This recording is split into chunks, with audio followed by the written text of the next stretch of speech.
जय श्री राम, जय श्री राम, जय श्री, जय श्री राम। विष्णु पुराण की जय।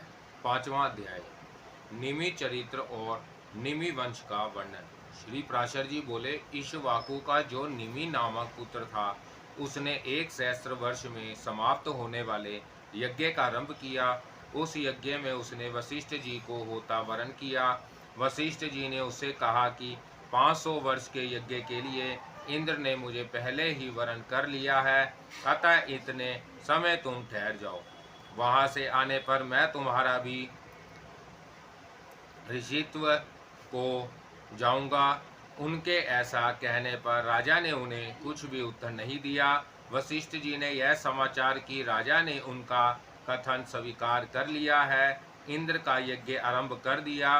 किंतु राजा निमि भी उसी समय गौतम आदि अन्य होताओं द्वारा अपना यज्ञ करने लगे। देवराज इंद्र का यज्ञ समाप्त होते ही मुझे निमि का यज्ञ कराना है। इस विचार से वशिष्ठ जी भी तुरंत ही आ गए। उस यज्ञ में अपना कर्म गौतम को करते देख उन्होंने सोते हुए राजा निमि को यह शाप दिया कि इसने मेरी अवज्ञा करके संपूर्ण कर्म का भार गौतम को सौंपा है, इसलिए यह देहहीन हो जाएगा। सोकर उठने पर राजा निमि ने भी कहा, एक दुष्ट गुरु ने मुझसे बिना बातचीत किए अज्ञानता पूर्वक मुझे सोए हुए को शाप दिया है, इसलिए इसका देह भी नष्ट हो जाएगा। इस प्रकार शाप देकर राजा ने अपना शरीर छोड़ दिया। राजा निमि के शाप से वशिष्ठ जी का लिंग देह मित्रा वरुण के वीर्य में प्रविष्ट हुआ और उर्वशी के देखने से उसका वीर्य सखलित होने पर उसी से उन्होंने दूसरा देह धारण किया। निमि का शरीर भी अति मनोहार गंध और तेल आदि से सुरक्षित रहने के कारण गला सड़ा नहीं, बल्कि तत्काल मरे हुए देह के समान ही रहा। यज्ञ समाप्त होने पर जब देवराज अपना भाग ग्रहण करने के लिए आए तो उनसे ऋत्विक गण बोले कि यजमान को वर दीजिए। देवताओं द्वारा प्रेरणा किए जाने पर राजा निमि ने उनसे कहा, भगवान आप लोग संपूर्ण संसार दुख को दूर करने वाले हैं। मेरे विचार में शरीर और आत्मा के वियोग होने में जैसा दुख होता है वैसा और कोई दुख नहीं है, इसलिए मैं अब फिर शरीर ग्रहण करना नहीं चाहता, समस्त लोगों के नेत्रों में से वास करना चाहता हूँ। राजा के ऐसा कहने पर देवताओं ने उनको समस्त जीवों के नेत्रों में अवस्थित कर दिया। तभी से प्राणी निमेषोन्मेष करने लगा है। तदंतर अराजकता के भय से मुनिजनों ने उस पुत्रहीन राजा के शरीर को अरनी से मथा। उससे एक कुमार उत्पन्न हुआ जो जन्म लेने के कारण जनक कहलाया। इसके पिता विदेह थे, इसलिए यह विदेह कहलाता है, और मंथन से उत्पन्न होने के कारण मिथि भी कहा जाता है। उसके उदावसु नामक पुत्र हुआ।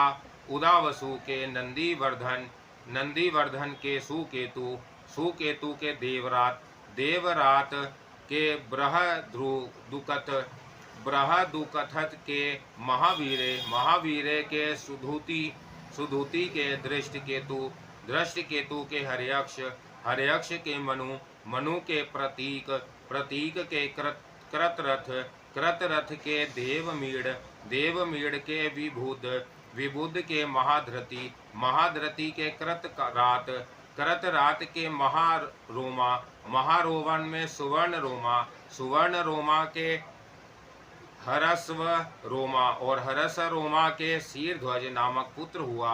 वह पुत्र की कामना से यज्ञ भूमि को जोता रहा था। इसी समय हल के अग्रभाग में उसके सीता नाम की कन्या उत्पन्न हुई। शीरध्वज का भाई सनकाश नरेश कुशध्वज था। शीरध्वज के भानुमान नामक पुत्र हुआ। भानुमान के शतध्रुम, शतध्रुम के शुचि, शुचि के ऊर्जनाम, ऊर्जनामा के शतध्वज, शतध्वज के कृति, कृति के अजन, अजन के कुरुजीत, कुरुजीत के अरिष्टनेमी, अरिष्टनेमी के श्रुतायु, श्रुतायु के सुपार्श, सुपार्श के संजय, संजय के शेमावी, शेमावी के अनेना, अनेना के भूमरथ, भूमरथ के सत्यरथ,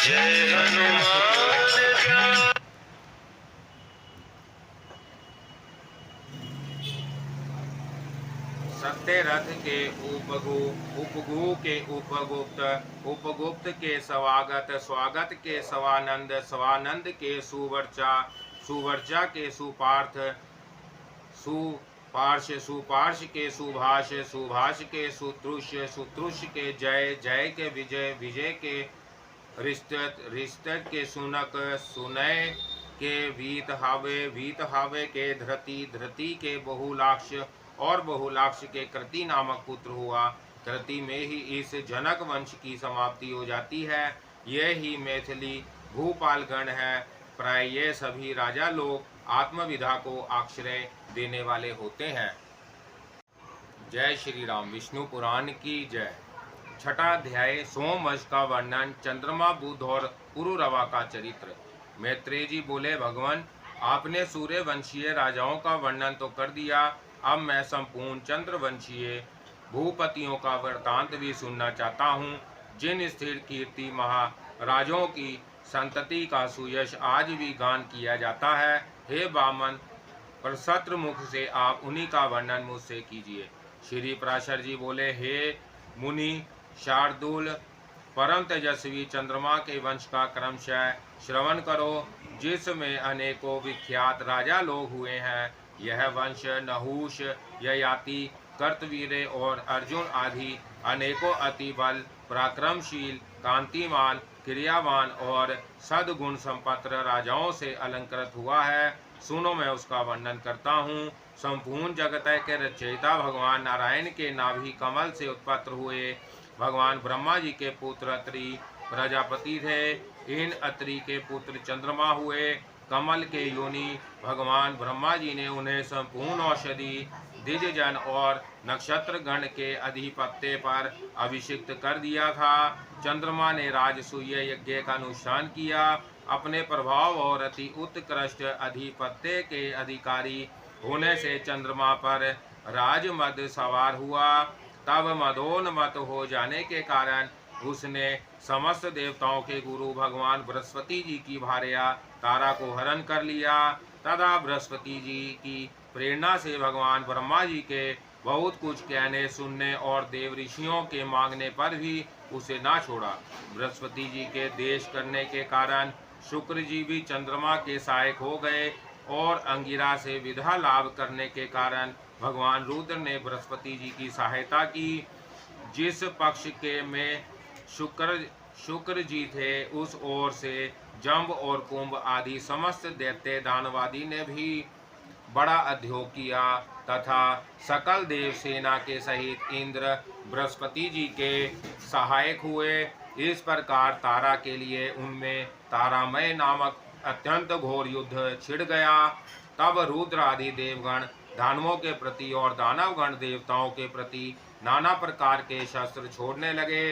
इस प्रकार देवासुर संग्राम में शुद्ध चित हो संपूर्ण संसार ने ब्रह्मा जी की शरण ली। तब भगवान कमल योनि ने भी शुक्र, रुद्र, दानव और देवगण को युद्ध में निवृत्त कर बृहस्पति जी को तारा दिलवा दी। उसे गर्भिणी देखकर बृहस्पति जी ने कहा, मेरे क्षेत्र में तुमको दूसरे का पुत्र धारण करना उचित नहीं है। इसे दूर कर, अधिक दुष्टता करना ठीक नहीं। बृहस्पति जी के ऐसा कहने पर उस पतिव्रत ने पति के वचनानुसार वह गर्भ ऋषि का स्तंभ में छोड़ दिया। उस छोड़े हुए गर्भ ने अपने तेज से समस्त देवताओं के तेज को मलिन कर दिया। तदंतर उस बालक की सुंदरता के कारण बृहस्पति जी और चंद्रमा दोनों को उसे लेने के लिए उत्सुक देख देवताओं ने उन्हें संदेह हो जाने के कारण तारा से पूछा, हे सुभगे, तू हमको सच सच बता, यह पुत्र बृहस्पति का है या चंद्रमा का? उनके ऐसा कहने पर तारा ने लज्जावश कुछ भी ना कहा। जब बहुत कुछ कहने पर भी वह देवताओं से ना बोली तो वह बालक उसे शाप देने के लिए उद्धत होकर बोला, अरे दुष्टा, माँ, तू मेरे पिता का नाम क्यों नहीं बतलाती? तुझ व्यर्थ लज्जावती कि मैं अभी ऐसी गति करूँगा जिससे तू आज से ही इस प्रकार अत्यंत धीरे धीरे बोलना भूल जाएगी। तदंतर पितामह श्री ब्रह्मा जी ने उस बालक को रोककर तारा से स्वयं ही पूछा, बेटी ठीक ठीक बता, यह पुत्र किसका है, बृहस्पति का या चंद्रमा का? इस पर उसने लज्जा पूर्वक कहा, चंद्रमा का। तब तो नक्षत्रपति भगवान चंद्र ने उस बालक को हृदय से लगाकर कहा, बहुत ठीक बेटा, तुम बड़े बुद्धिमान हो, और उनका नाम बुद्ध रख दिया। इस समय उनके निर्मल का बालों की कांति उच्च वत्सित और देदीप्यमान हो रही थी। बुद्ध ने जिस प्रकार इला से अपने पुत्र पुरुरवा को उत्पन्न किया था, उसका वर्णन पहले ही कर चुके हैं। पुरुरवा अति दानशील, अति यज्ञिक और अति तेजस्वी था। मित्रावरुण के शाप से मुझे मृत्यलोक में रहना पड़ेगा, ऐसा विचार करते उर्वशी अप्सरा की दृष्टि उस अति सत्यवादी रूप के धनी और मतिमान राजा पुरुरवा पर पड़ी। देखते ही वह संपूर्ण मान तथा स्वर्ग सुख की इच्छा को छोड़कर तन्मय भाव से उसी के पास आई। राजा पुरुरवा का चित्र भी उसे संसार की समस्त स्त्रियों में विशिष्ट तथा कांति, कुसुम, सुकुमारता, सुंदरता, गति, विलास और मुस्कान आदि गुणों से युक्त देखकर उसके वशीभूत हो गया। इस प्रकार वह दोनों ही परस्पर तन्मय और अन्यायचित होकर और सब कामों को भूल गए। निदान राजा ने निसंकोच होकर कहा, हे सुभ्रूम, मैं तुम्हारी इच्छा करता हूँ, तुम प्रसन्न के मुझे प्रेम दान दो। राजा के ऐसा कहने पर उर्वशी ने भी लज्जावश रख सखलित स्वर में कहा, यदि आप मेरी प्रतिज्ञा को निभा सकें तो अवश्य ऐसा ही हो सकता है। यह सुनकर राजा ने कहा, अच्छा, तुम अपनी प्रतिज्ञा मुझसे कहो। इस प्रकार पूछने पर वह फिर बोली, मेरे पुत्र रूप इन दो मेघों भेड़ों को आप कभी मेरी शैया से दूर ना कर सकोगे।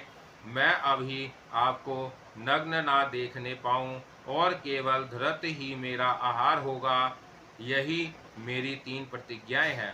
तब राजा ने कहा, ऐसा ही होगा। तदंतर राजा पुरुरवा ने दिन दिन बढ़ते हुए आनंद के साथ कभी अलकापुरी के अंतर्गत चैत्ररथ आदि वनों में और कभी सुंदर पदखंडों से युक्त अति रमणीय मानस आदि सरोवरों में विहार करते हुए 60,000 वर्ष बिता दिए।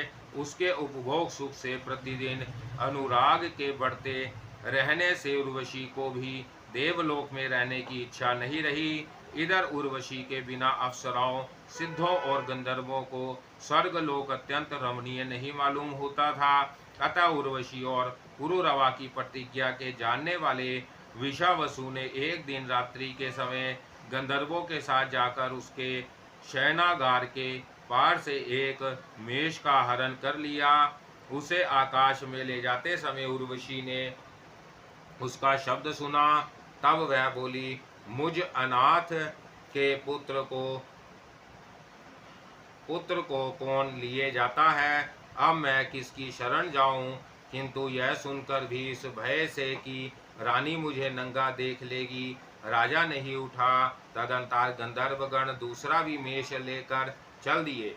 उसे ले जाते समय उसका शब्द सुनकर भी उर्वशी, हाय, मैं अनाथा और भ्रतहीना हूँ तथा एक कार्य के अधीन हो गई हूँ, इस प्रकार कहती हुई वह अर्थ स्वर से विलाप करने लगी। तब राजा यह सोचकर कि इस समय अंधकार है, क्रोध पूर्वक, अरे दुष्ट, तू मारा गया, यह कहते हुए तलवार लेकर पीछे दौड़ा।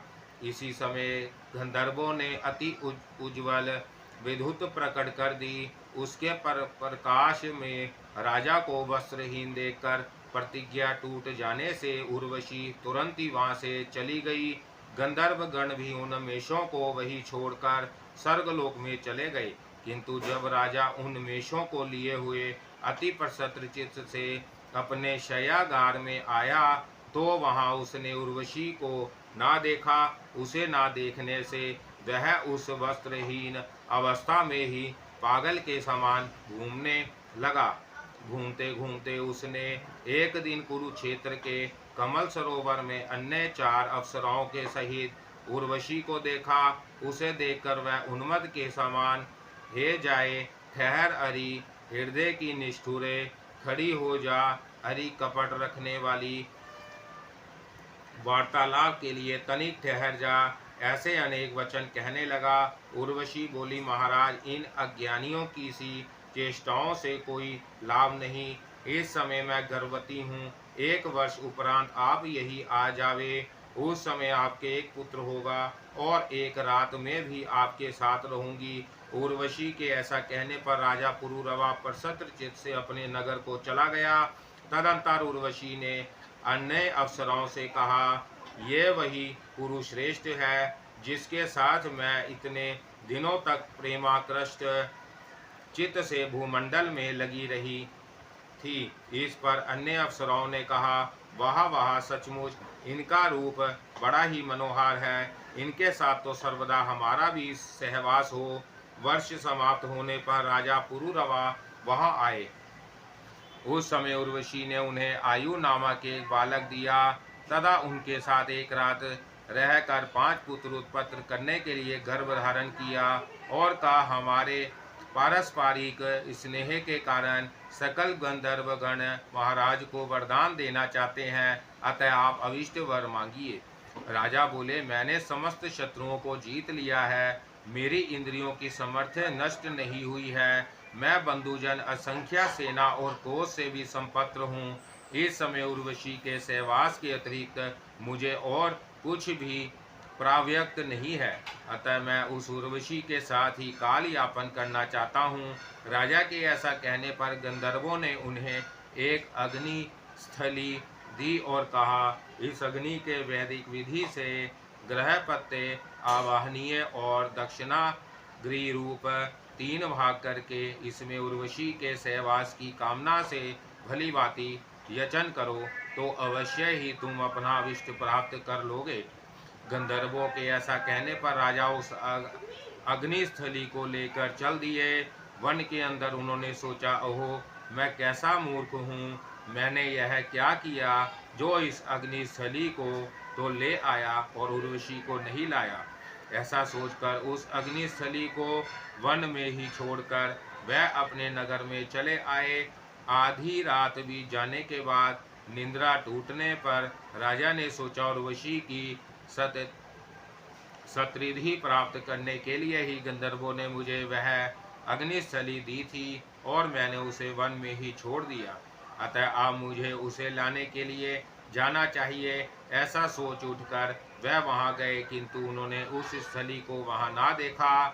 अग्निस्थली के स्थान पर राजा पुरुरवा ने एक शामी गर्भ पीपल के वृक्ष को देखकर सोचा, मैंने यही तो वह अग्निस्थली फेंकी थी, वह स्थली ही शमी गर्भ पीपल हो गई है, अतः इस अग्नि रूप अश्वत्थ को ही अपने नगर में ले जाकर इसकी अरणी बनाकर उससे उत्पन्न हुए अग्नि की ही उपासना करूं। ऐसा सोचकर राजा उस अश्वत्थ को लेकर अपने नगर में आए और उसकी अरणी बनाई। तदंतर उन्होंने उस कष्ट को एक एक अंगुल करके गायत्री मंत्र का पाठ किया।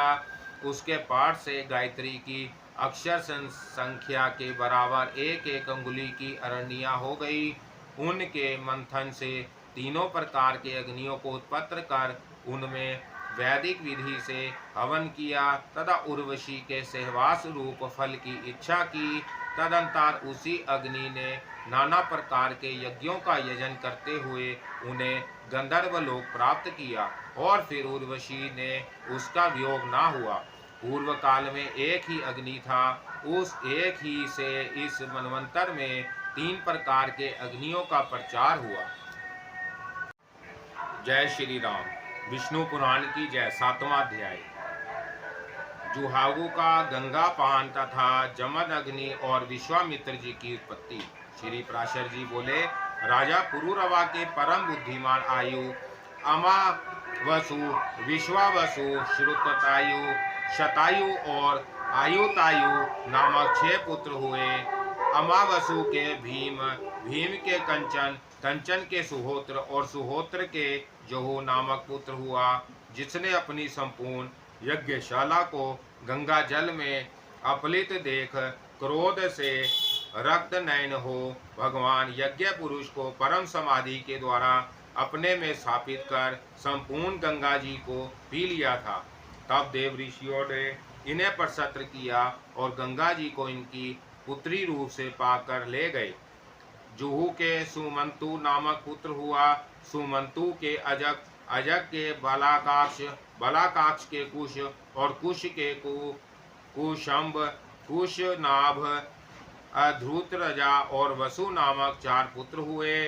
उनमें से कुशांब ने इस इच्छा से कि मेरे इंद्र के समान पुत्र हो तपस्या की।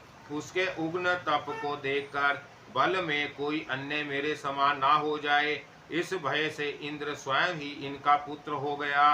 वह गाधी नामक पुत्र कौशिक कहलाया। गांधी ने सत्यवती नाम की कन्या को जन्म दिया। उसे भृगुपुत्र ऋचिक ने वरण किया। गाधी ने अति क्रोधी और अति वृद्ध ब्राह्मण को कन्या ना देने की इच्छा से ऋचिक ने कन्या से मूल्य में जो चंद्रमा के समान कांतिमान और पवन के तुल्य वेगवान हो, ऐसे 1 सहस्त्र श्याम कर्ण घोड़े मांगे। किंतु महर्षि ऋचिक ने अश्वतीर्थ से उत्पन्न हुए वैसे 1 सहस्त्र घोड़े उन्हें वरुण से लेकर दे दिए। तब ऋषि चीक ने उस कन्या से विवाह किया। उन्होंने संतान की कामना से सत्यवती के लिए चरु तैयार किया और उसी के द्वारा प्रसत्र किए जाने पर एक क्षत्रिय श्रेष्ठ पुत्र की उत्पत्ति के लिए एक और चरु उसकी माता के लिए भी बनाया। और यह चरु तुम्हारे लिए है तथा यह तुम्हारी माता के लिए, इनका तुम यथोचित उपयोग करना। ऐसा कहकर वह वन को चले गए।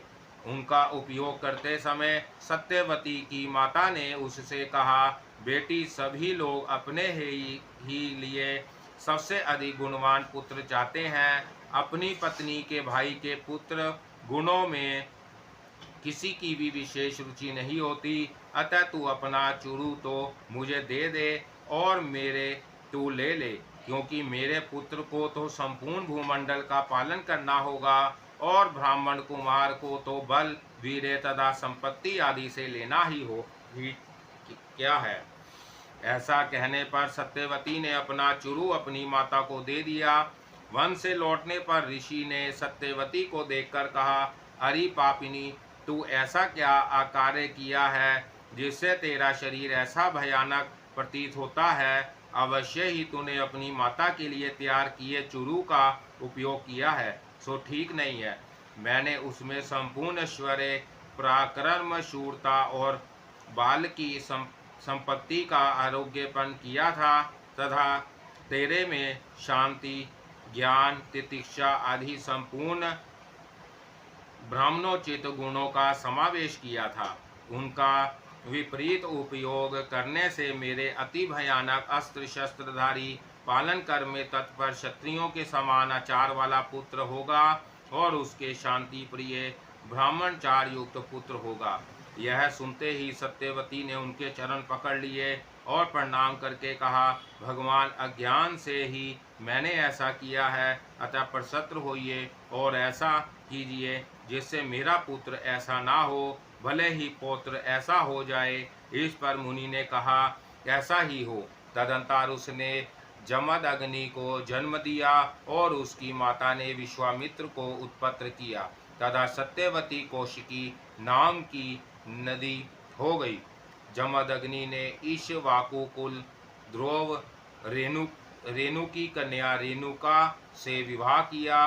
उससे जमद अग्नि के संपूर्ण क्षत्रियों का ध्वंस करने वाले भगवान परशुराम जी उत्पन्न हुए, जो सकल लोक गुरु भगवान नारायण के अंश थे। देवताओं ने विश्वामित्र जी को भृगुवंशीय शनुशोप पुत्र रूप से दिया था। उसके पीछे उनके देवरात नामक एक पुत्र हुआ और फिर मधुच्छ, छंद, नंद, धनंजय, कृतदेव अष्टक कच्छप एव हरितक नामक और भी पुत्र हुए। उनसे अन्याय ऋषि वंशों में विवाह ने योग्य बहुत से कौशिक गोत्रीय पुत्र पौत्रादि हुए।